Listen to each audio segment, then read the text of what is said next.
You ask Tiger to solve. This deals with linear equations with one unknown. The final result is x equals 4. Let's solve it step by step. Simplify the expression. Group like terms. Simplify the arithmetic. Group all x terms on the left side of the equation. Subtract 2x from both sides. Group like terms.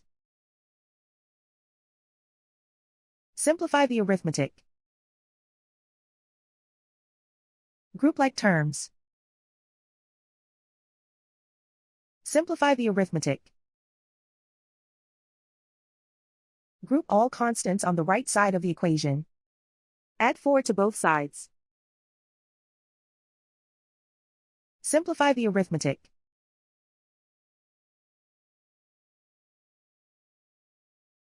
Isolate the x.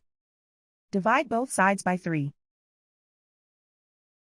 Simplify the fraction. Find the greatest common factor of the numerator and denominator. Factor out and cancel the greatest common factor. And so the final result is x equals 4.